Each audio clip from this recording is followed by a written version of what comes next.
Эфирда Татарстанның көнчыгыш хәбәрләре. Студияда Гөлназ Гизатуллина, исәмсез. Бүгенге программада. Шимбе өмәләре заманча узам генераль җыештыру ничек үтте һәм әлмәтләр нинди кәеф белән чисталык урнаштырды. Яңа алымнар уйлап табалар һәм троллейбусның кайчан килүен фаразлыйлар. Ни өчен тукталышларда электрон таблолар эшләми һәм төзексезлек кайчан юк ителәчәк. Яшь инспекторлар өчен имтихан. Зәйдә куркынычсыз тәгәрмәч республика бәйгесенең район этабы узды. 1 апрельдә старт алган экологик 2 айлык Әлмәттә шимбә өмәсе белән дәвам итте. 15 апрельдә себерке тырмалар белән коралланып, предприятие хезмәткәрләре, башкарма комитеты вәкилләре, студентлар һәм мөгаллимнәр шәһәрне чистартуга чыкты. Шимбә өмәсе башлану белән үк Чүпчарның 1 өеме дә җыелды. Шәһәр активы 5 локациядә җыештырды. Шевченко урамындагы 1, 3, 5 торак йортлар территориясе, Нефтче мәдәният йорты каршындагы мәйданчык, 18 мәктәп һәм 53 балалар бакчасы, Зарипов проспекты һәм Бигәш урамы арасындагы яшел зоналар. Узган елларда гомумшәһәр өмәсе апрель ахырында үткәрелде. Әмма быел яз иртә килде, шуңа масштаблы җыештыруны иртәрәк уздырырга булдылар.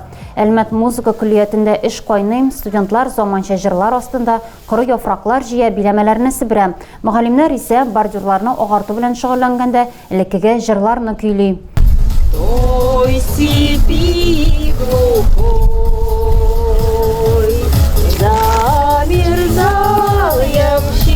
Укытучылар әйтүенчә, күллиятта җыештыру эшләре иртәрәк башланган. Шимбә өмәсендә үз территорияләреннән алып, шарлавыклы буаларга кадәр чисталык урнаштыралар. Шимбә өмәсендә барлыгы 8300 кеше һәм 200 берәмлек техника катнашты. Каты көнкүреш калдыклары полигонына 1080 кубометр чүп чыгарылды. Социаль челтәрләрдә әлмәтләр җәмәгать транспорты тукталышларында эшләмәүче таблолар проблемасы турында фикер алыша. Пассажирлар автобуслар һәм троллейбусларны күзәтүнең альтернатив ысулларын эзләргә мәҗбүр.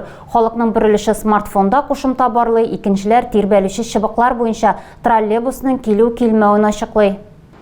Халык тукталышта җәмәгать транспортын көтә. Кемнәрдер автобус яки троллейбусны күпме көтәргә туры килүен белү өчен таблоны күзәтә. Әмма 3 атна дәвамында электрон диспетчер пассажирларга караңгы экран белән җавап бирә, яки менә шундый язу белән каршылый. Бу көннәрдә пассажирлар җәмәгать транспортын күзәтүнең альтернатив ысулларын эзләргә мәҗбүр. Кушымта эшләми башлаган чиракта әлмәтләр троллейбусның якынлашуын чыбыкларга карап билгели. Ачыкланганча экраннар техник эшләргә бәйле рәвештә мәгълүмат күрсәтүдән туктаган. Сервер күчерү белән мәшгуль булганнар. Гомуми электрон үзәкне күчерү табло эше туктатылуының бердән-бер сәбәбе түгел. 4 тукталышта проблемалар халыкның үз гаебе белән барлыкка килгән. Бүген Әлмәттә электрон табло белән 18 тукталыш исәпләнә, аларның 14 инде эшли. 4-сендә үзелгән чыбыкларны алыштырырга кирәк. Эшләрне 1-2 атна эчендә тәмамлау планлаштырыла. Россиядә эш мөмкинлекләр вакыты бөтен Россия эш урыннары тәкъдим итү ярминкәсе узды. 2 көн дәвамында халыкка дистәләгән вакансиялар тәкъдим ителде. Резюме төзү һәм эш бирүчегә үзләрен тәкъдим итү буенча мастер-класслар үткәрелде. Әлмәт мәшгульлек үзәгенә чараның 1 көнендә 300-дән артык кеше килде. Әлмәтләргә нинди вакансиялар тәкъдим иттеләр? Алдагы материалда. Бөтен Россия эш урыннары тәкъдим итү ярминкәсенең 1 этабы Әлмәт мәшгульлек үзәгендә иртәнге 9-да старт алды. Ул 2 көнгә исәпләнгән иде. Эш эзләүчеләр, эш бирүчеләр белән очрашты, вакансиялар, хезмәт шартлары турында белеште һәм үзләре өчен кулай эш урыны сайлады. Һөнәрләре һәм хезмәт стажы булганнардан тыш бирегә Казан инновацион университеты күллияте студентлары да килде. Ярминкәнең 1 сәгатендә кадрлар үзәгенә 100-гә якын кеше мөрәҗәгать итте. Әлбәттә, шунда ук тиешле эш табу мөмкин түгел, әмма белгечләр һөнәри юнәлеш тесты үткәреп кирәклесен сайларга булыша. Тиз һәм уңайлылык өчен берничә мәйданчык булдырылган. Бер төркем кабинетта белгеч белән фикер алышканда, 1 катның төп файсы эш бирүчеләр белән аралашу өчен билгеләнгән. Акытлар залында предприятие вәкилләре үз компанияларын тәкъдим итә алды. Яңа кадрлар эзләп мәшгульлек үзәгенә 17 эш бирүче килгән. 300-гә якын әлмәтле эш тәкъдим итү ярминкәсендә катнашты. Аларга ихтыяҗ булган һөнәрләр буенча яңадан укыту мөмкинлекләре турында сөйләделәр. 60-ка якын вакансия тәкъдим ителде. Алар арасында машина йөртүчеләр, икътисадчылар, хисапчылар, сәүдә һәм персонал буенча менеджерлар бар. Хезмәтләре төгәллек, җитезлек таләп итә. 15 апрельдә лаборатория диагностикасы белгечләре һөнәри бәйрәмнәрен билгеләп үтте. Зей район үзәк дәваханәсенең лаборатория диагностика хезмәтендә үз эшләрен яратучы һәм һәр кемгә ярдәм итәргә ашкынып торучы лаборантлар эшли. Ак халатлылар белән Гадилә Борһанова танышып кайтты. Кайсы гына табибка мөрәҗәгать итсәк тә анализ тапшырырга кушалар. Анализларны тирәнтен тикшерү эше район үзәк дәваханәсе диагностика лабораториясендә башкарыла.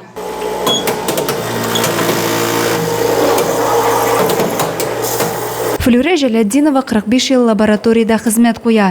Иртәнге якта пациентлардан кан алып, аннан соң тирәнтен тикшерү ясау медицина лаборантының төп бурычы. Мы на работу ходим как на праздник. Я даже девочкам говорю. Эшкә бәйрәмгә килгән кебек киләбез. Әлбәттә, хезмәт урынында төрле хәлләр була. Эше дә күп, хезмәткәрләр дә җитми. Әмма эшебезне яратабыз. Шулай булмаса, бу дәрәҗәдә хезмәт куймас идек. Мы любим свою работу. Если бы не любили, мы бы столько не работали. Минем хезмәт сабырлык та, зур җаваплылык та таләп итә, ди Флюрә ханым. Кан бирергә төрле кеше килә, яңа туган сабыйны килеп, олы яшьтәгеләргә дә ихтирам күрсәтергә кирәк. Лаборантның игътибарлы түгел булуы дөрес диагноз куярга мөмкинлек бирә. Каннан йогышлы авыруларны да, онкология, лейкоз кебек җитди авыруларны да ачыкларга мөмкин ди белгеч. Пришла в 78 году, у нас было... Биредә 78 елда эшли башладым. Ул чорда шикәр авырулы кешеләр аз иде. Балалар бөтенләй күзәтелмәде. Хәзер исә күпләр авырый. А взрослых уж вообще полно. Район үзәк дәваханәсе лабораториясендә 20-гә якын медицина персоналы хезмәт куя. Заманча җиһазлар, камилләштерелгән техника лаборатория эшен тизрәк һәм уңайлырак итә. Мы служба, которая, так скажем, идет в ногу с врачами. Без табиблар белән бер адымда барабыз. Аларга диагноз куйда, дәвалау билгеләүдә, түгел авыруны ачыкларга ярдәм итәбез. То есть мы помогаем выявить врачам то или иное заболевание. Кеше гомеренең кыйммәтен белеп, зур җаваплылык белән хезмәт итәләр дәвахана лабораториясендә. Гадилә Борһанова, Александр Тимофеев, Максим Майоров, Көньяк-Көнчыгыш хәбәрләре. Әлмәттә байрак йөртүчеләрнең 10 отряды көч сынашты. Катнашучыларның әзерлек дәрәҗәсен, стройда йөрү, байрак күрсәтү һәм командирның буйруклар бирү осталыгы буенча бәяләделәр. 5-нче гимназияның отряд командиры буйрык бирә. Байрак йөртүче алга чыга һәм күнегүдә үз осталыгын күрсәтә. Аларга 9 көндәш команда белән ярышырга туры килә. Һава торышы яшь армиячеләргә бу эшне тагы да катлауландырды. Көчле җил әләмне җилфердәтә һәм терәк ноктасын табуга комачаулый.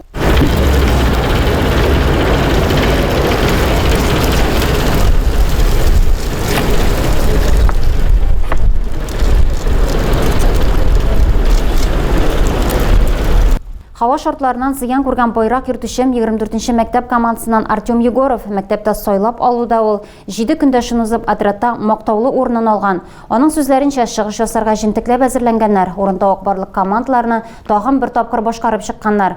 Балаларның чыгышларын мәртәбәле жюри бәяләде. Егетләр һәм кызлар дулкынлану белән көрәшкәндә формадагы иратлар һәр элемент өчен бәя куя. Катнашучылар стройда йөрүнең яхшы әзерлек дәрәҗәсен күрсәтергә, байракны тантаналы рәвештә йөртергә һәм барлык элементларны башкарырга тиеш.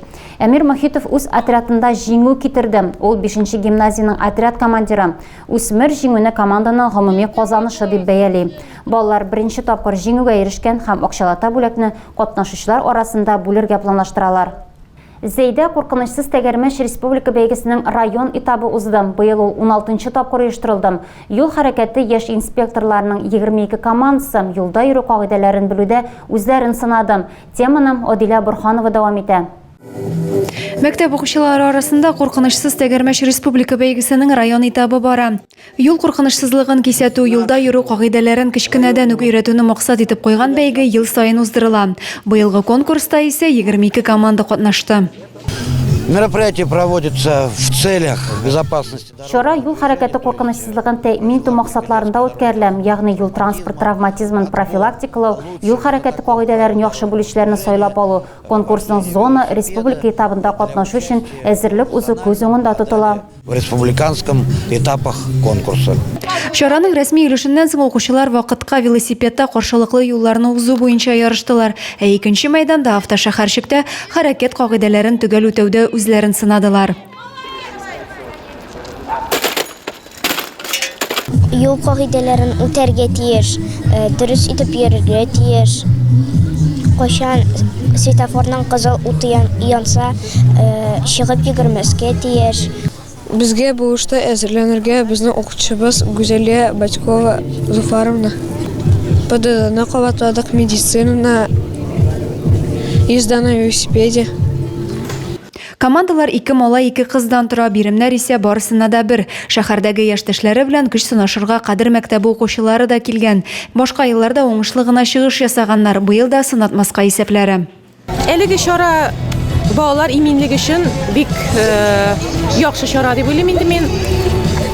Әзерләнү медицина өлкәсе буенча сорауларга җаваплар әзерләдек.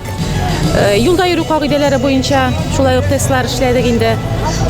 Велосипед төзелеше буенча балалар үзлектән әзерләнделәр. Һәм инде өйләрендә, үзләренең ишек алларында велосипедларда йөреп караганнар инде.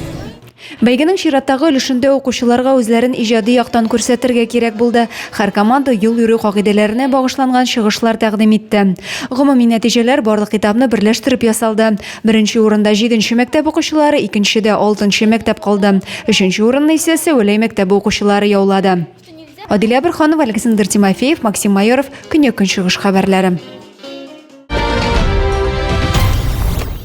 Тагы да күбрәк яңалыклар һәм тапшырулар белән безнең сайтта таныша аласыз. Без социаль челтәрләрдә дә бар. Хәбәрләр юллагыз. Бүгенгә менә шулар. Мин сезнең белән сау булашам. Исән сау булыгыз.